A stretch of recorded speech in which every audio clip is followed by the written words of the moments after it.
So I'm going to start with any questions from the previous assignment. So we assigned 1 through 14.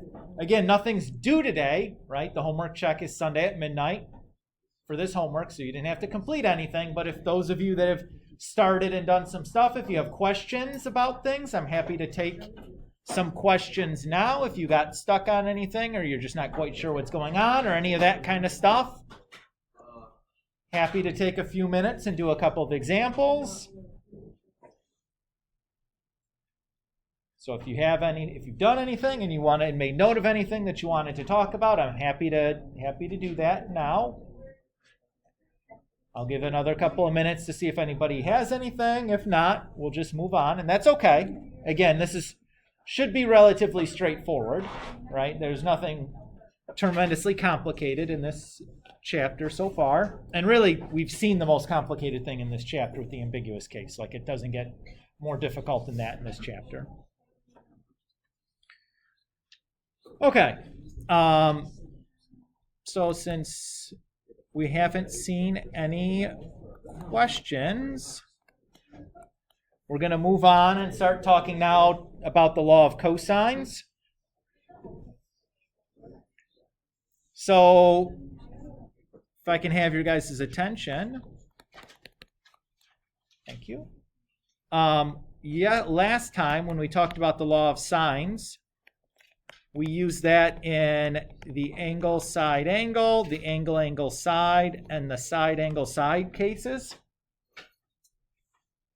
Today, when we talk about the law of cosines, we can use this in the side, angle, side, and the side, side, side situations. So just to kind of organize that, I'll put a little asterisk here by the side, side, angle situation because that's the place that we have to be very careful. That's the ambiguous case. And similarly, I'll put a little asterisk by the side, side, side situation because that's a place where we have to be a little bit careful there as well. Not too careful, though. Not nearly as complicated as the ambiguous case, but just a little check before we start one of those problems. Okay. So let's define what we mean by the law of cosine. So let's say we have some triangle with vertices A, B, and C and corresponding side lengths A, B, C. Then what we can say is that A squared is equal to B squared plus C squared minus a correction factor, which is 2 times B times C times cosine of angle A. So this should look a lot like the Pythagorean theorem, right? It just has that extra kind of correction factor stuck on at the end, but that's what the law of cosines is. And you can write that with like 3 different variations, right? So if we're interested in the side B, then we're going to also be using the angle B, and the other 2 side lengths then fill in the other 2 spots. Or if you're interested in the leg C, you're going to be using angle C to do that, and then the other 2 legs fill in the other spots. So it's really just like one formula, but we just have 3 different ways you could write it depending on which piece you're looking for, but it's just like a substitution to get to the other forms of it, right? So nothing too tricky there. So let's look at a couple of examples of using this, and then we'll be out of here. I think that this law of cosines is actually a little easier to use. So we'll solve the triangle ABC, where angle A is 34 degrees, side B is 14 degrees, and side C is 17 degrees. Just FYI, this is the side angle side situation. I'm not going to draw the triangle anymore, if that's okay with you guys. Just in the interest of time, or space on the notebooks or whatever. So I have enough information here to solve for the side length A, right? Because I have BC and the angle A. So that's the version that I would use. So I can say A squared is equal to 14 squared plus 17 squared minus 2 times 14 times 17 times cosine of 34. And the most common mistake I see students make on a problem like this is just like an order of, well, I guess not in this version, because this you can all just type into one line in the calculator. So when I do that, I get about 90.378. But remember, we have to take the square root of that, which is 9.507.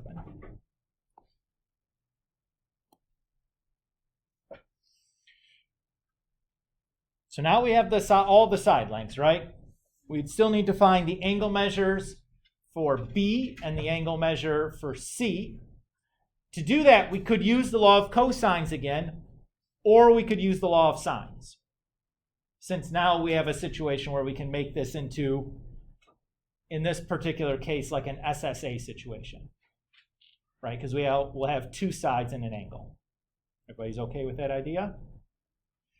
And in this particular case, I want to think carefully about what I want to do here. Because I want to, since this is going to be an SSA situation and using the law of sines, I have to be a little bit careful that I don't stumble my way into an ambiguous case, right? But that shouldn't be too bad because I have the freedom to choose whichever other side length I want to use. So that helps out a little bit.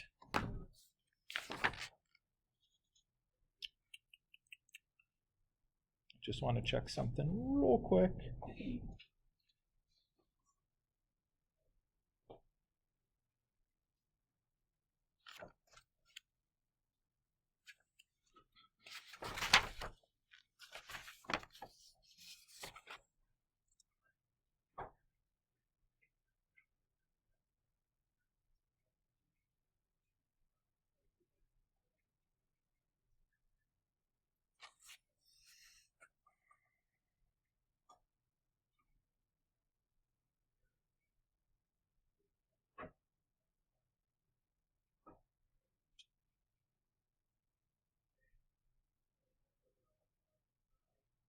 Okay.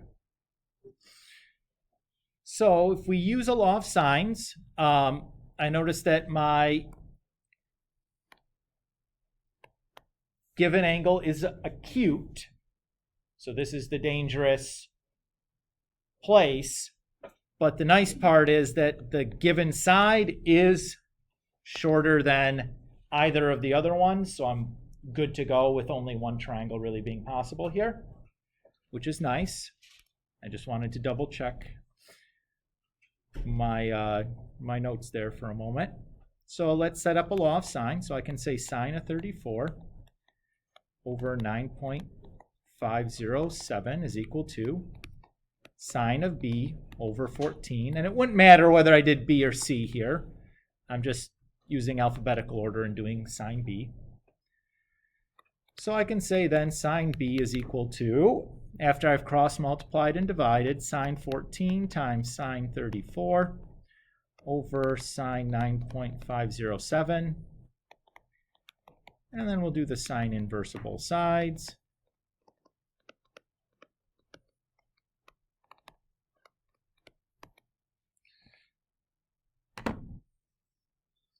So when I do that, I get about 55.433 degrees. And then angle C is easy. I can just do the triangle sum theorem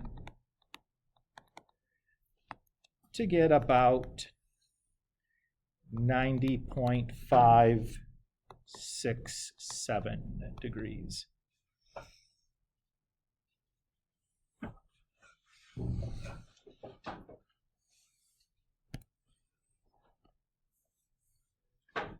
So no big deal here, right?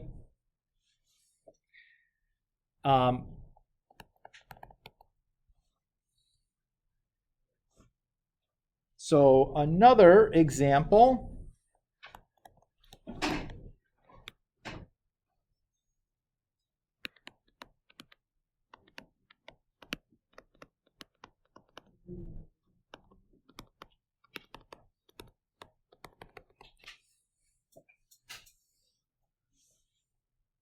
So this is a side situation. We're going to solve the triangle PQR, where P is 5, Q is 8, and R is 10.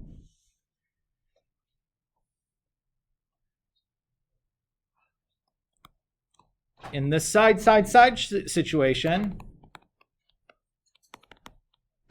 we have to first check to see if this triangle is possible, because I can't just name any old 3 sides and it be a triangle, like any 3 side lengths.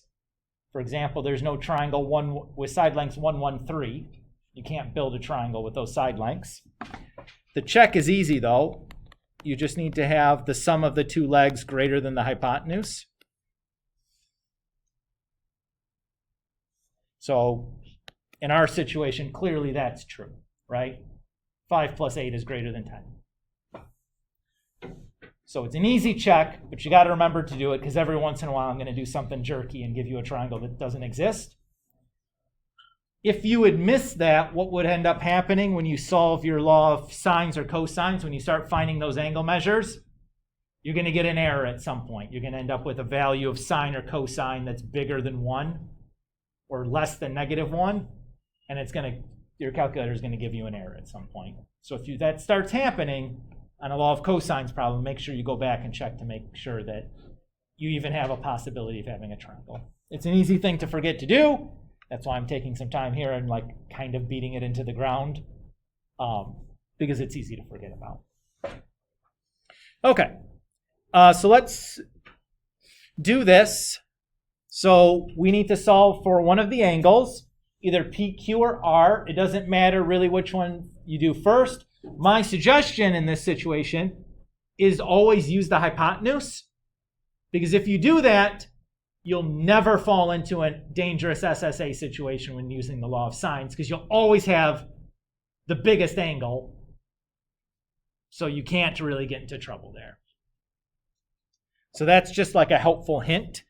That's what I always do, and I think it tends to make life much, much easier when we do that.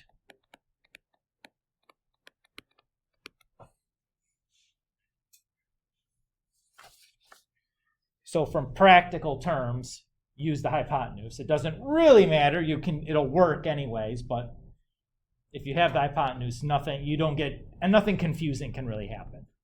You know what I mean? All right, so we have this.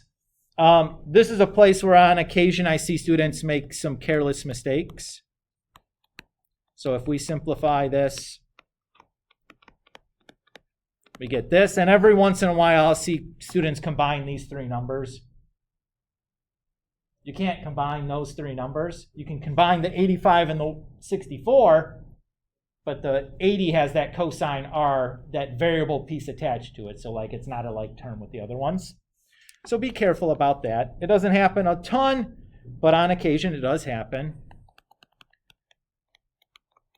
So when I subtract the 25 and the 64 from both sides, I get 11 is equal to -80. And I divide that over. So I have -11 over 80 is equal to the cosine of R. And if we do the cosine inverse of both sides, we're going to get that R is about 97,093.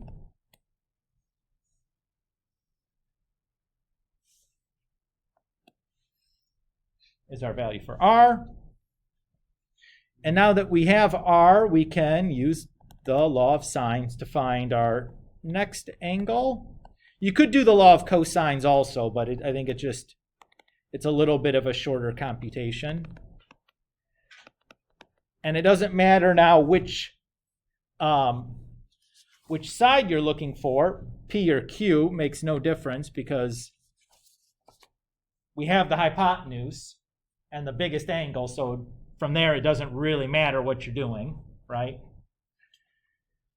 So we do that, and we get that P is about or is equal to the sine inverse of 5 sine 97 over 10, which is, that's the approximate, that's equal to 29.686 degrees. And then I can get Q just by doing 180 minus 97,903 minus 29.686, which is 52.411. And there we go. Josh. So, since you have to use sine, sine, and angle with the law of sines here, did you have to go through like the special tricks?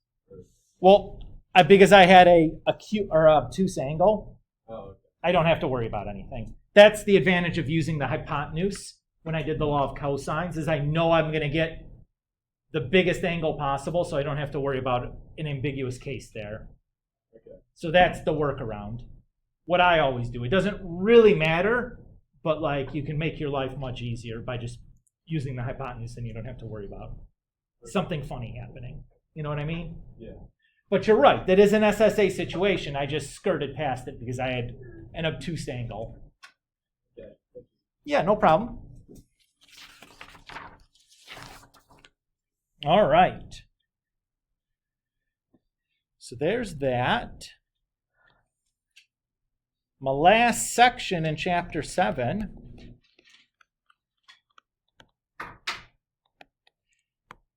is areas of triangles. So if you guys remember, what's the area formula for my triangle for geometry?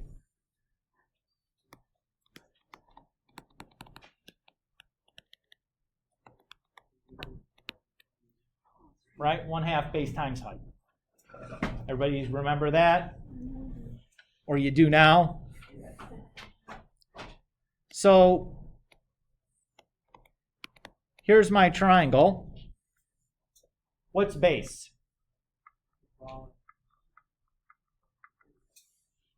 Well, what's the name of the side length for the base? C, okay. What's the height then?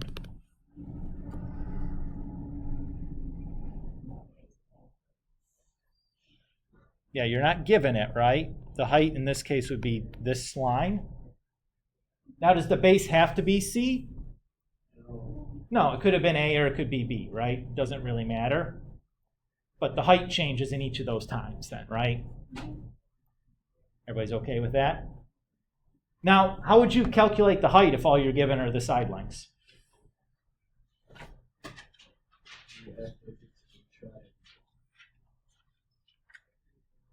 But you don't know the, well, you wouldn't know this length or this length.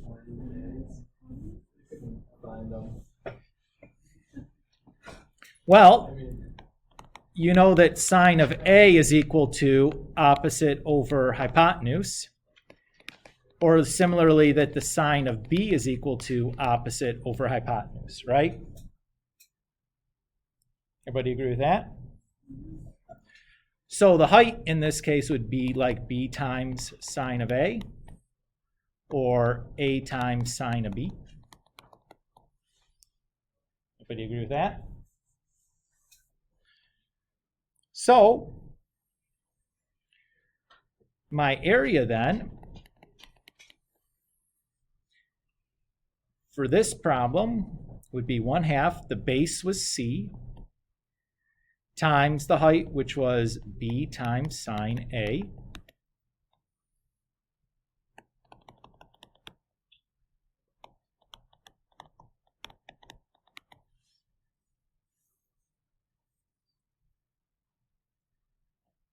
Everybody okay there?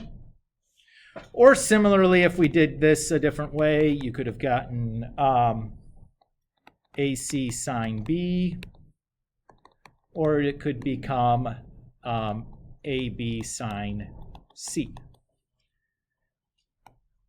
So I didn't bother to do the other versions, but it would not be hard for you guys to imagine how you get there. But what we've done here is we've just removed the height requirement. So if I have two legs and an angle, that's enough to compute the area for the triangle now. So, for example, if I have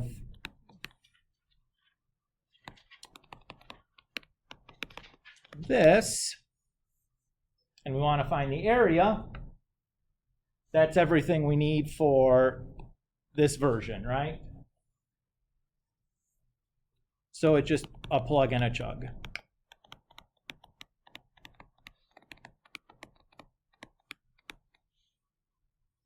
So I get 92.07, oops, whatever these units are squared. So no big deal there, right?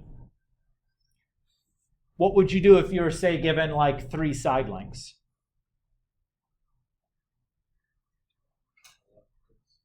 Yeah, I would use the law of cosines to compute one of the angles. And then once I have the angle, I can use the area formula that I need, right? So if you're like, hey, I don't have enough information, that's okay. You might have to do a preliminary step to solve for some other piece that you need in order to use one of the area formulas. But that's not a big deal. Okay there? That's the hardest version of that problem, is where maybe you have to solve for something else before you can use the area formula. There's another version of this, though, called Heron's formula.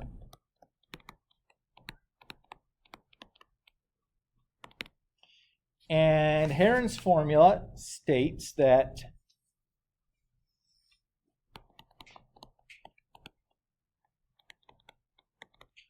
for S equal to A plus B plus C divided by 2, the area of my triangle is the square root of S times S minus A times S minus B times S minus C.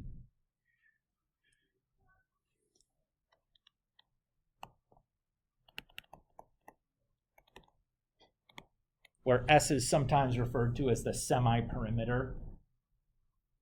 A plus B plus C would be the perimeter of a triangle, right?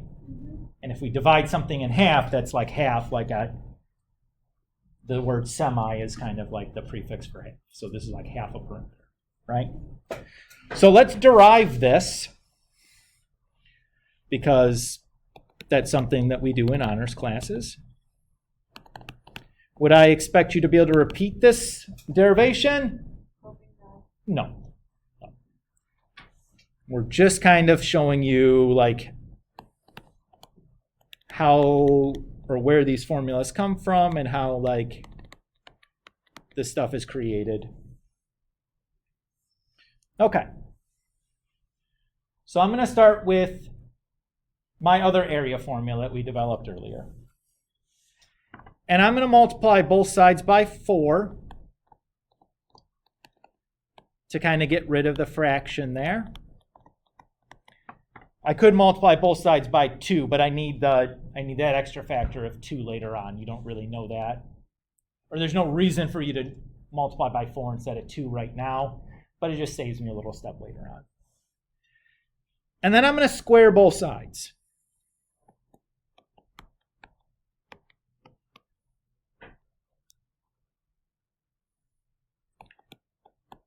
So that gives me 16 area squared equals 4a squared b squared sine squared c.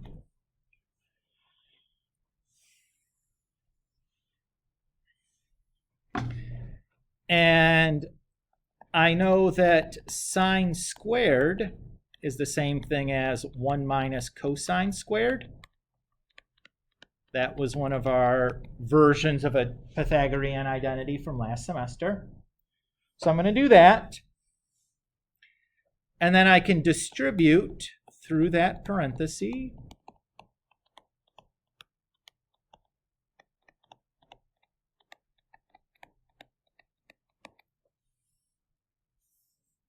like that. And then what I'm going to do is rewrite this piece with the cosine on it.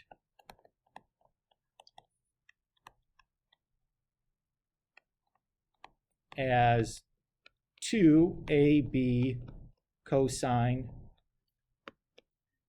c squared.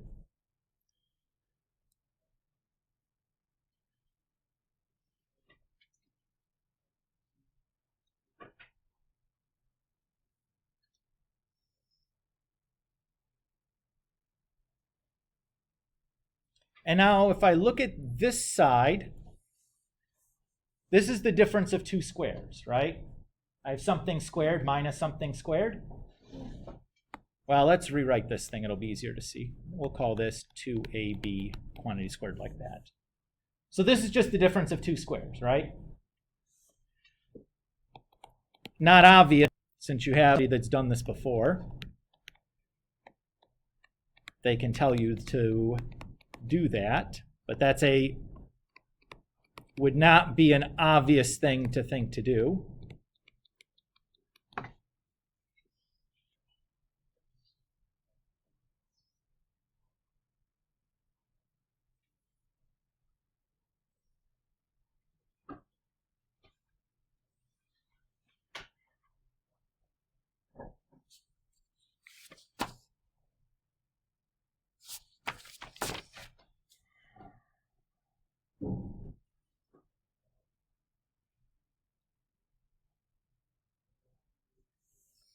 Now, as a little aside here, we're going to do something tricky. Is I want to say this.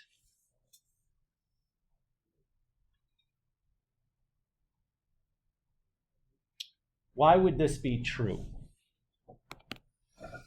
So I want to use that relationship here because I need to get that cosine out of there. This is the relationship that I'm going to need. Why would this be true?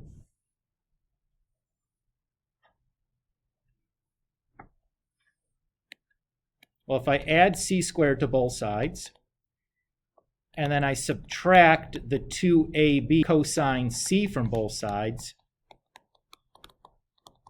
that's just the law of cosines, isn't it?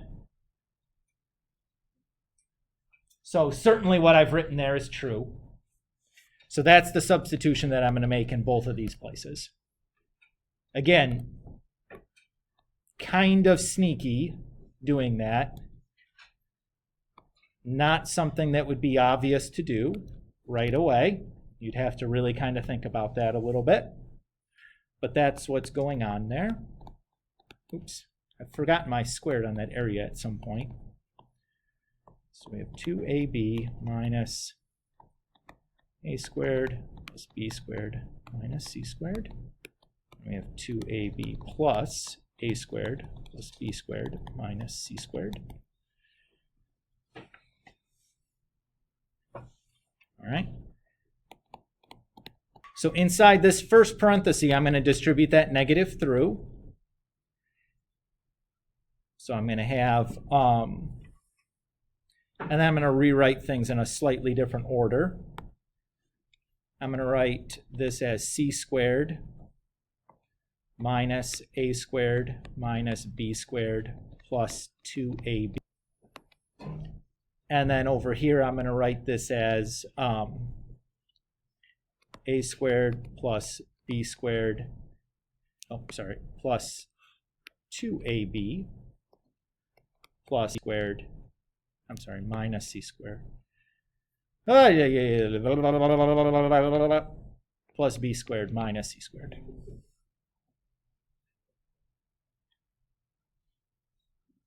Okay.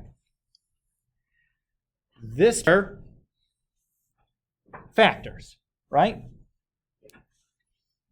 So that's b squared. We're getting close here, guys.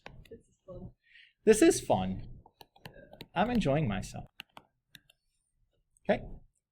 This part here, I'm going to factor out a negative sign.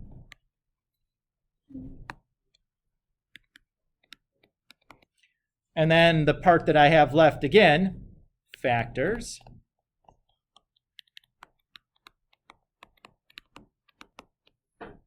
And what do we have? We have differences of two squares.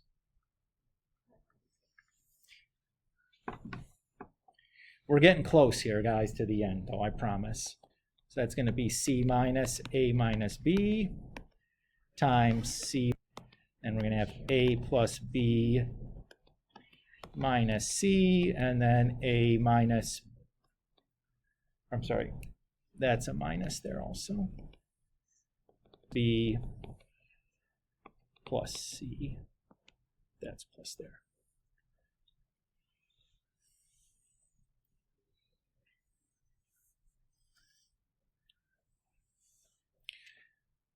So, going to now distribute some negatives and drop some parentheses.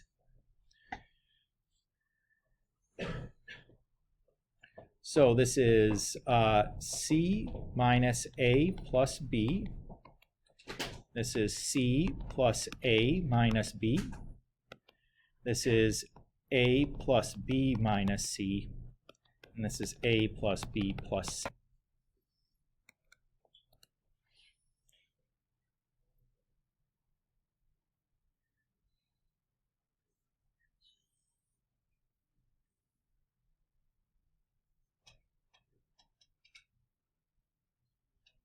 Okay.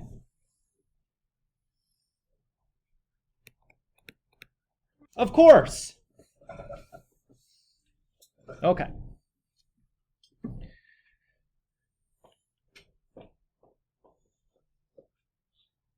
So now I'm going to do some, let's do an aside here first, because I'm going to do something sneaky again.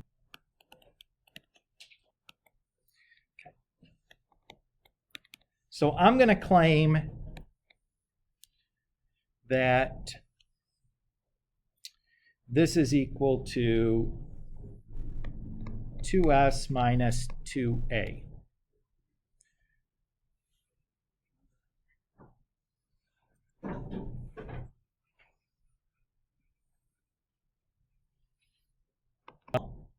S is A plus B, and then 2a. So here the 2's would cancel, and we're left with C minus A plus B, right? Everybody's okay with that? I'm going to do something similar in like a bunch of different places. I'm just going to do one of those examples of like how I'm getting what I'm claiming, or just verifying that what I'm about to claim is true for you. Again, not obvious that this is what you would need to do. This is quite sneaky. Okay.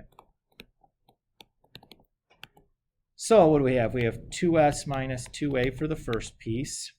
And then we have 2s minus 2b for that piece.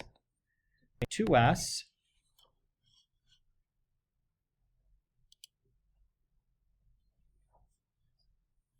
Uh-oh. Oh, need to pause for a minute.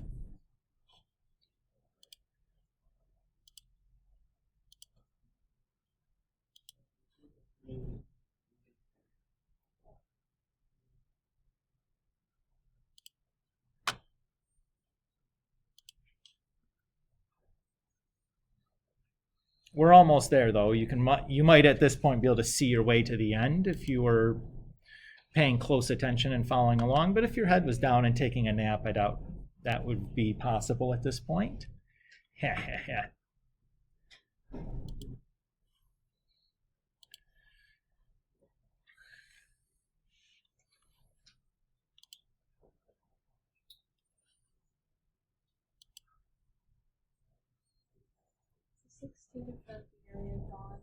Oh my goodness, should not be.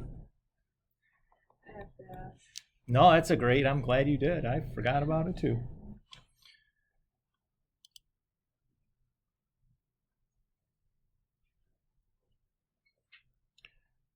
All right. where were we at here?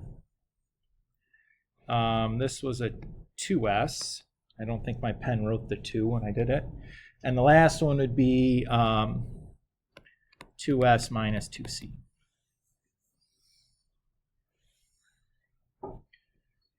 Okay. Oh, I can factor 2 out of that first parenthesis.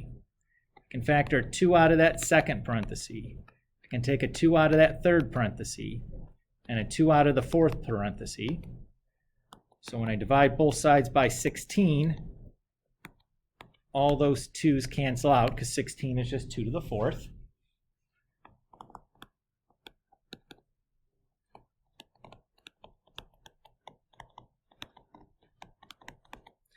And then we square root both sides, and there we're at Heron's formula.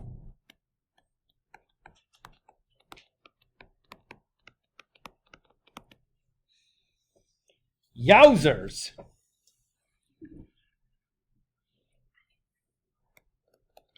But the point of this is, if I want the area of triangle ABC, where we're given 3 side lengths,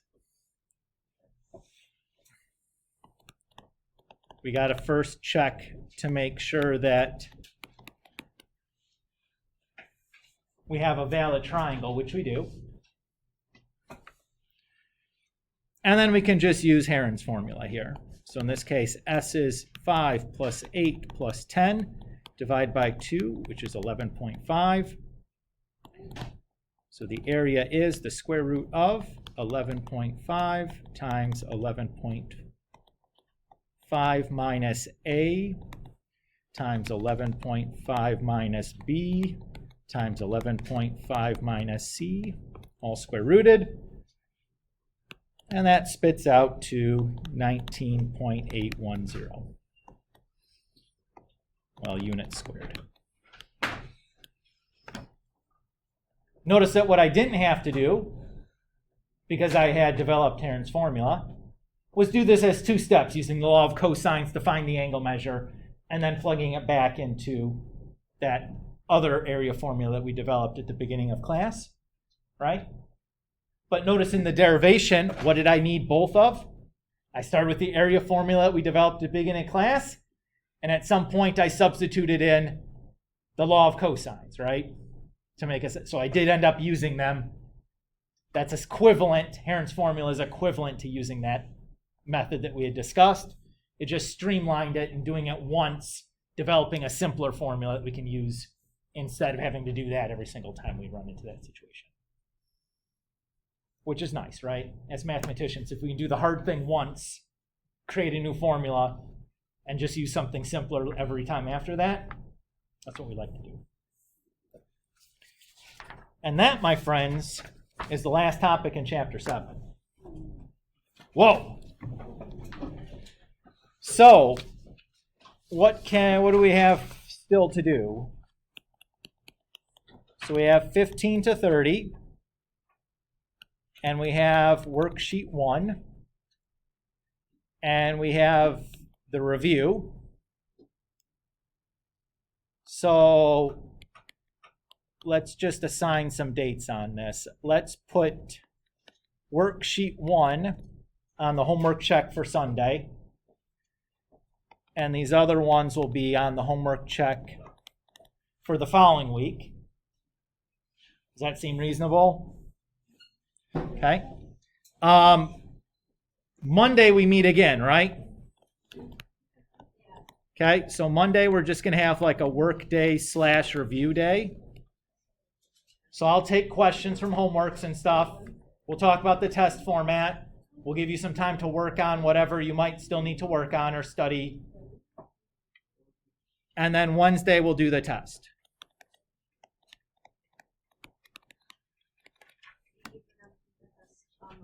Yeah. For Sunday, it's just 1 through 14 in the worksheet. I think it's 1 through 14 in the worksheet 1 for Sunday. Yes. Josh. When it says to solve the triangle on worksheet 1, does it also want the area? Or just Just the side lengths and angle measures. How does that all sound doable? Yeah. Okay, you guys can take the last, oh goodness, almost 40 minutes here in class to get cracking on stuff. Can I do the work on like in my notebook and then just write the answer in OneNote? Is that okay? Do the work in your notebook, take a picture of it, Okay. and then like dump that picture into Okay. I OneNote. just don't like writing everything. On That's the phone. So- totally fine. Lots of people did it that way that I'm describing last semester, and that's totally fine. Okay. Perfect. Thank you. Hi, Taylor. Nope. Caroline. Caroline. Yeah. I did this. I'm dumb. Anyways. So I was doing the